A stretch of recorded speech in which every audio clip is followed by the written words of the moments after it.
He did it, barely. A standing ovation for the sitting president who appeared frail and struggled noticeably to make his way down the steps of Air Force One, moving so slowly that Joe Biden could have easily passed him 2 or 3 times over. The signs that Donald Trump is physically and mentally unfit for office continue to pile up.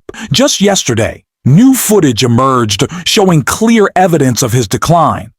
We've also seen Trump's own admission that he underwent an MRI scan and a cognitive exam to check for Alzheimer's or dementia, along with visible bruising on his hands, swelling around his ankles, and polling data showing that most Americans now believe his age is interfering with his ability to serve effectively. In a moment, we'll show his recent exchange with reporters aboard Air Force One, a conversation that raised serious concerns. But first, let's revisit that footage from Japan, where Trump appeared visibly disoriented and had to be guided by the Japanese Prime Minister.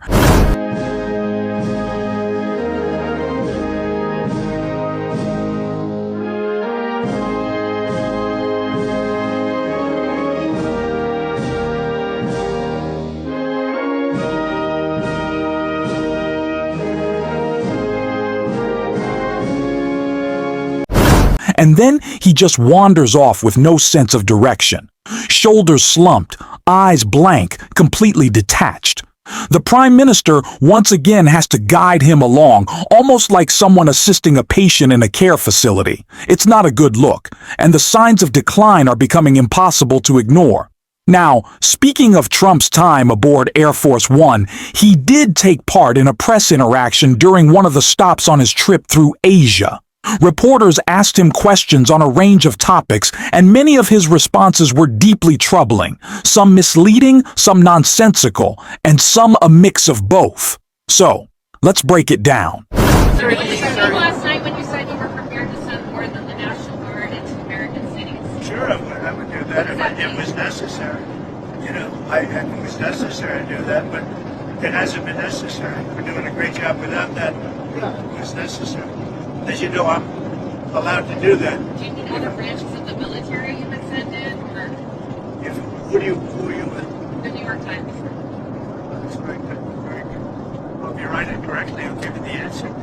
But, you know, I want to enact a certain act. I'm allowed to do it routinely. And about 50% of presidents have used that, as you know. And I'd be allowed to do whatever I want. But we haven't chosen to do that because we're doing very well without it. But I'd be allowed to do that, you understand? And the courts wouldn't get involved, nobody would get involved, and I could send the Army, Navy, Air Force, Marines, I could send anybody I wanted. But I haven't done that because we're doing so well without it. Washington, D.C. continues to be amazing, safe. So, Trump is talking about the Insurrection Act, and the way he describes his authority under it is genuinely alarming. This is a power that dates back to the earliest presidents: Washington, Adams, Jefferson. Leaders who, whatever their flaws, approached governance with restraint and a respect for constitutional limits. The Insurrection Act was intended to be a break glass in case of emergency measure, not something a president could invoke at will.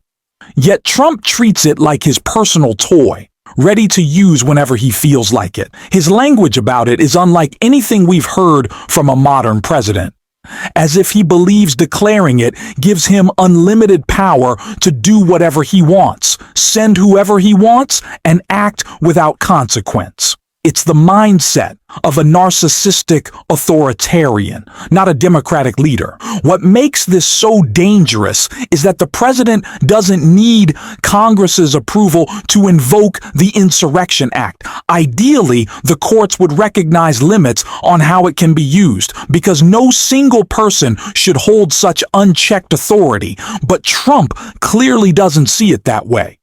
And if he were to actually invoke it, something his advisors, like Stephen Miller, have reportedly encouraged, the United States could find itself in a constitutional crisis unlike anything we've experienced since January 6th or even the Civil War. Let's move on.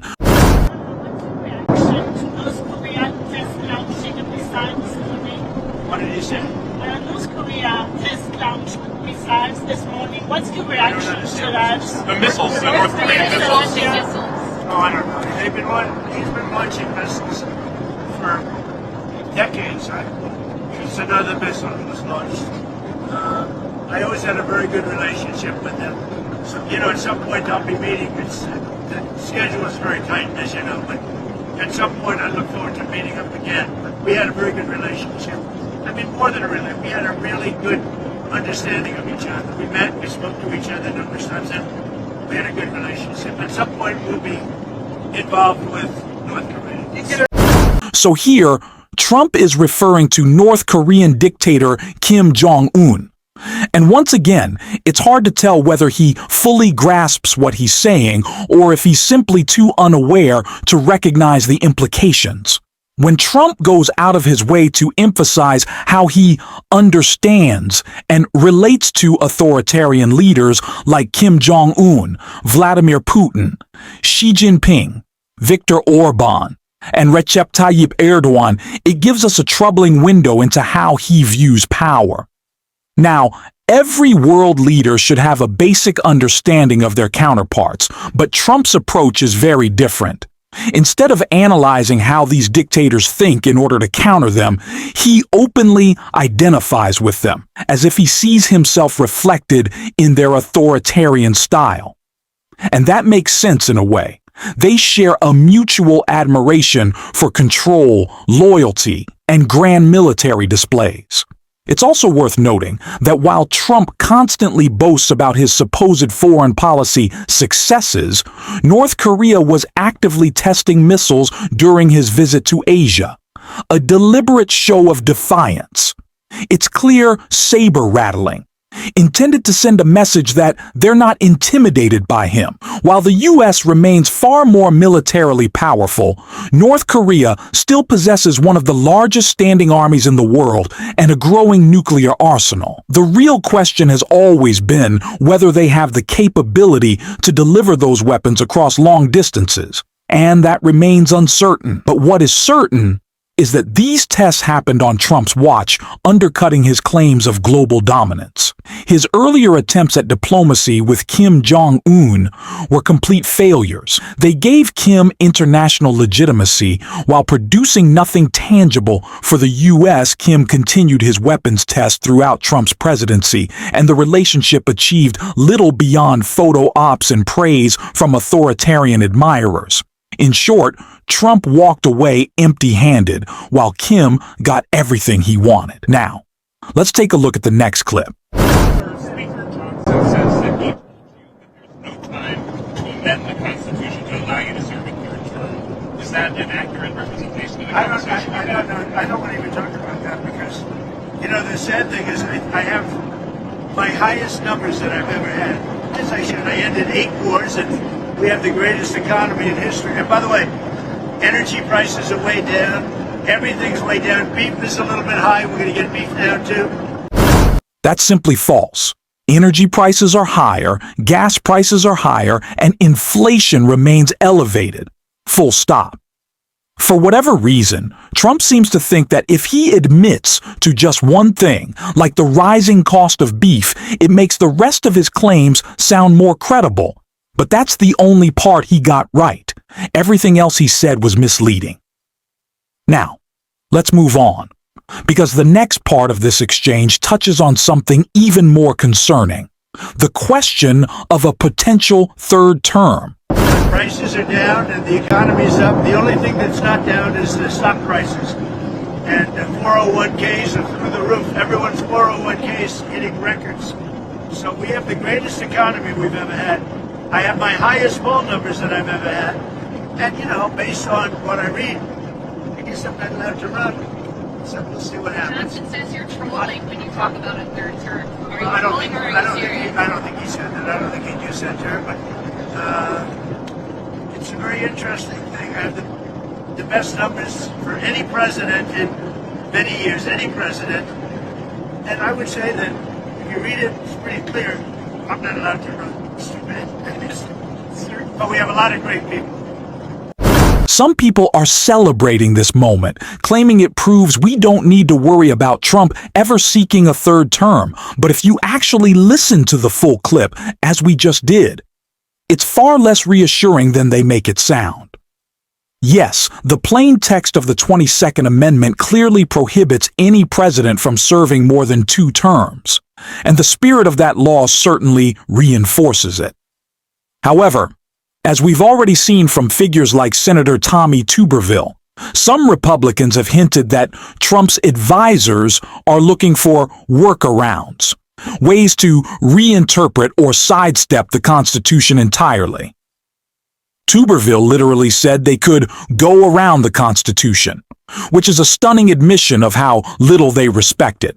And of course, Trump himself has never shown any real regard for constitutional limits.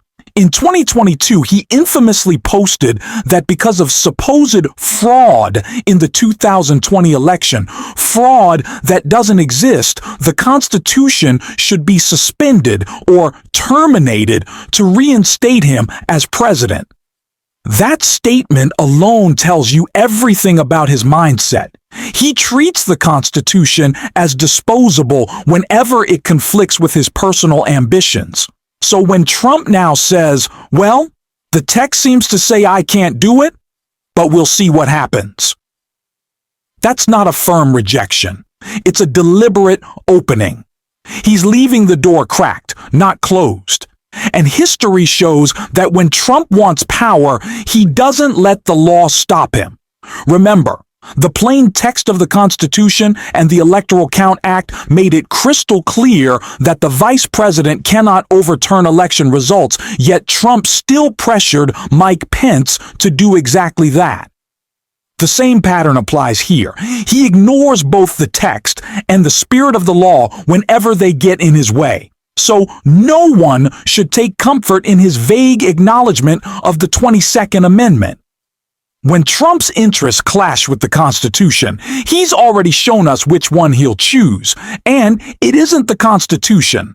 And if you stuck around at the end, you can drop the blue heart in the comments, and until next time, I will see you soon.